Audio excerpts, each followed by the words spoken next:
어떤 목사님에게 아들이 둘이 있었는데 첫째 아들은 늘 성실하여서 공부를 열심히 하여서 아버지의 자랑이 되는 아들이 되었습니다. 그런데 둘째 아들은 기복이 아주 심하고 방황도 매우 심하였습니다. 그래서 청소년 시절을 참으로 힘든 시간을 보냈는데 그런 둘째 아들을 바라보면서 그 목사님은 아들에게 늘 다음과 같은 소원을 말해주었다고 합니다. 아들아, 난 내가 언젠가 최선을 다하며 사는 것을 보고 싶구나. 잘했느냐 못했느냐보다 최선을 다했어요라는 너의 그 소리를 한 번쯤은 꼭 듣고 싶구나라고 이야기를 하였습니다. 그런데 이 아들이 한동대학교에 국제법률대학에 들어가서 최우수 학생으로 졸업을 하고 리더십 상을 탄 자신의 졸업식 날에 아버지에게 눈물을 글썽이면서 아버지, 저는 오늘 잘 졸업하기 위해 지난 3년을 살았어요. 아버지, 저는 정말 최선을 다했습니다 라고 아버지 앞에 감격하며 이야기를 했습니다. 그 이야기를 들은 아버지 목사님의 마음은 세상 그 어디에서도 얻을 수 없는 큰 기쁨을 누렸다고 합니다. 우리의 인생도 마찬가지인 것 같습니다. 우리의 죽음의 순간, 이 세상을 졸업하는 그 순간이 아름답기 위해 우리는 지금 잘 살아야 합니다. 우리가 어떻게 죽느냐는 우리가 어떻게 살았느냐가 결정하게 되어 있습니다. 인생에서 죽음의 확률은 100%입니다. 죄송하지만 여러분과 저의 죽음의 확률은 100%입니다. 0.001%도 뺄 수가 없습니다. 죽지 않을 사람은 한 사람도 없을 것입니다. 제가 오늘 이 자리에 예언 하나 하겠습니다. 혹시 이 자리에 100년 이후에도 그대로 살아 계실 분은 아무도 안 계실 줄 믿습니다. 우리의 인생의 이 죽음의 시간은 결산의 시간입니다. 우리의 인생은 어떻게 보면 이 마지막 결산의 순간을 위해 살아간다 할 수도 있을 것 같습니다. 우리도 과연 그 목사님의 아들과 같이 인생의 마지막 순간에 주님, 제가 주님 앞에 서기 위해서 최선을 다해 살았습니다. 주님, 제가 주님 앞에 서기 위해서 최선을 다해 살았습니다라고 고백할 수 있겠습니까? 우리 아버지 되신 주님 앞에 세상을 죽음으로 졸업하는 순간에 주님, 제가 최선을 다해 살았습니다라고 고백할 수 있다면 우리 하나님께서 그 마지막 날에 얼마나 우리를 기뻐하실까요? 오늘 이스라엘 왕들이 말한다 18번째 시간에는 이스라엘의 영적인 왕 엘리사의 죽음을 보면서 엘리사의 마지막 이야기를 우리가 함께 듣도록 하겠습니다. 이 뜻은 다음 주에는 다른 왕으로 옮겨간다는 이야기가 되겠죠. 엘리사만 6번 우리가 나누는데요. 엘리사의 마지막 이야기를 함께 듣겠습니다. 그런데 오늘 말씀을 보면 참으로 은혜로운 것은 이 엘리사 선지자의 죽음, 이 엘리사 선지자의 죽음이 복된 죽음인 것을 우리가 발견합니다. 오늘날 이 우리나라를 뉴스를 어지럽게 하는 많은 사람들의 죽음이 참 어지럽습니다. 그런데 엘리사의 죽음은 복됩니다. 과연 영적인 엘리사 선지자는 자신의 죽음의 순간에 우리에게 어떤 이야기를 오늘 말씀을 통해 전해주고 있을까요? 첫째, 죽음 앞에 선 엘리사 선지자는 이웃이 슬퍼하는 복된 죽음을 준비하십시오라고 이야기합니다. 이웃이 슬퍼해 줄 수 있는 복된 죽음을 준비하십시오라고 이야기합니다. 우리는 엘리사 선지자가 몇 살에 죽었는지 정확하게 알 수가 없습니다. 성경학자들의 주장도 제각기 다릅니다. 이 정확하게 기록이 안 돼 있어서 엘리사의 수명을 제일 짧게 잡는 학자들은 80세라고 합니다. 길게 잡는 사람은 엘리사가 120살까지 살다가 죽었다고 이야기하는 학자들도 있습니다. 우리가 그 중간적인 입장을 취하게 되면 엘리사 선지자가 100세 전으로 살다가 죽었다고 생각하면 무난할 것입니다. 굉장히 장수한 사람이죠. 대체로 학자들은 엘리사의 사역 기간을 50년으로 잡고요, 10년 동안은 스성 엘리야 선지자와 같이 사역했던 기간으로 봅니다. 그런데 엘리사 선지자가 얼마나 오래 살았는가가 중요한 것이 아니라 어떻게 살았는가가 중요합니다. 성경은 우리에게 그것을 보여주고자 합니다.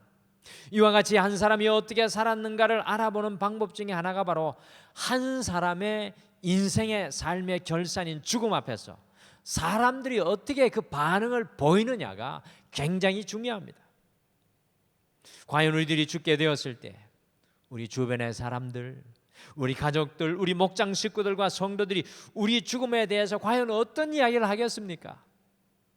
엘리사의 죽음이 복된 죽음이었다는 것을 알려주는 말씀의 구절이 오늘 나오고 있습니다. 이 엘리사의 죽음이 굉장히 미화되지 않습니다. 굉장히 간결하게 간단하게 나오지만 엘리사의 죽음이 복된 죽음이라는 것을 보여주는 말씀이 나오는데 열왕기하 13장 14절입니다. 우리 14절 말씀, 13장 14절 말씀 같이 읽겠습니다. 시작. 엘리사가 죽을 병이 들매 엘리야의 왕 이스라엘의 왕 요아스가 그에게 내려와 자기의 얼굴에 눈물을 흘리며 이르되 내 아버지여 내 아버지여 이스라엘의 병고와 마병이여 하매. 아멘. 이 14절 말씀을 우리가 가볍게 여길 수 없습니다. 엘리사 선지자가 죽어갈 당시에 북이스라엘의 왕은 요아스 왕이었는데요, 이 왕이 엘리사가 죽어가는 침상을 찾아왔습니다. 왕이 온 것만도 놀라운 일인데 이 왕이요 엘리사 선지자의 죽음에 대한 반응이 우리를 더욱 놀라게 합니다. 요아스 왕은 엘리사 선지자 앞에서 먼저 오늘 와서 눈물을 흘립니다. 왕이 눈물을 흘릴 정도였다면 엘리사 선지자를 향한 왕의 그 마음이 어떠하였겠습니까? 더 나아가 왕이 엘리사 선지자에게 무엇이라고 고백합니까? 내 아버지여 내 아버지여 라고 두 번이나 외치고 있습니다. 이것은 고대 이스라엘 백성들의 아주 독특한 표현으로 자기가 정말로 존경하는 사랑하는 영적인 멘토에 대해서 내 아버지 내 아버지여라고 일반적으로 사용하였습니다. 위대한 예언의 시인이었던 칼릴 지브란이라는 사람은요, 당신의 인생의 성공의 척도는 당신이 죽었을 때 슬퍼할 사람이 얼마나 되겠는가를 알아보면 된다. 만일 당신이 죽었을 때 슬퍼할 사람이 별로 없다면 당신의 인생은 실패한 인생이라고 해도 과언이 아니다라고 하였습니다. 우리가 죽었을 때 우리의 죽음의 빈자리를 안타까워할 그 사람들이 있다면 그 인생이 복된 인생이라는 것입니다. 사랑하는 성도 여러분, 우리가 죽었을 때 우리의 죽음의 빈자리를 바라보며 사람들이 슬퍼할 수 있겠습니까? 엘리사 선지자의 죽음이 복된 죽음이라고 결론 내릴 수 있는 중요한 이유는 온 이스라엘을 책임지는 왕이 엘리사 선지자의 죽음 앞에 눈물을 흘리며 엘리사 선지자를 이스라엘을 지켜주었던 영적인 병고와 마병이었다라고 고백하였습니다. 언젠가 우리의 죽음과 빈자리 역시 다른 사람이 안타까워할 수 있는 복된 삶이 되시기를 축복합니다. 우리의 남은 인생은 다른 사람을 지켜주고 세워주는 마병과 병거와 같은 삶의 걸음이 되시기를 간절히 소망합니다.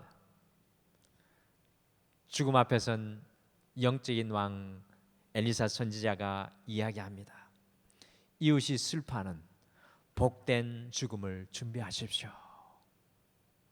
둘째, 죽음 앞에선 엘리사 선지자는 마지막까지 계속 사역하는 인생이 되십시오라고 이야기합니다. 마지막까지 계속 사역하는 인생이 되십시오라고 이야기합니다.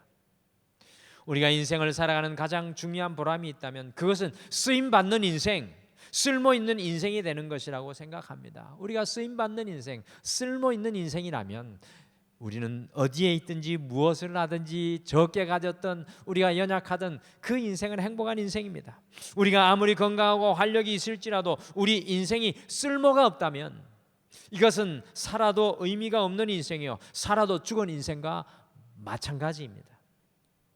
그런데 어떤 분은 끝까지 쓰임받는 인생으로 꾸준히 지속적으로 거의 최후까지 유용하고 쓸모 있는 인생을 살아가는 분들이 있다는 것입니다. 여러분들 영어로 은퇴를 retirement라고 합니다. retirement.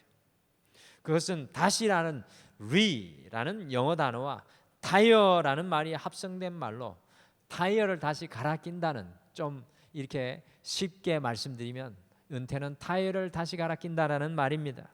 그러므로 은퇴는 모든 것을 손에서 놓고 뒤로 물러간다는 의미가 아니라 타이어를 새롭게 끼우고 달려간다는 의미입니다. 물론 은퇴의 연령이 되면 이제는 자기의 신체적인 나이와 힘에 걸맞는 일을 새롭게 조정해야 합니다. 그렇게 타이어를 새롭게 갈아 끼우고 끝까지 쓸모있는 사역의 인생이 되어야 합니다.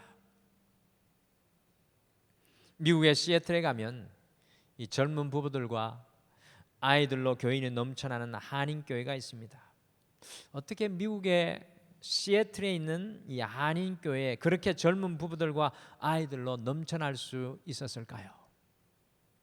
그 원인을 알아보니까요, 그 교회의 시니어부, 그 노인들이 시애틀의 젊은 맞벌이 부부들을 위해서 아이들을 돌봐주는 일을 교회에서 발런티어로 하였는데요, 세상 모든 연령을 다 겪으신 할아버지 할머니들이 아이를 봐준다고 하니까 죄다 교회에다가 아이를 맡겨 젊은 부부와 아이들이 버글버글한 교회로 부흥하였다고 합니다.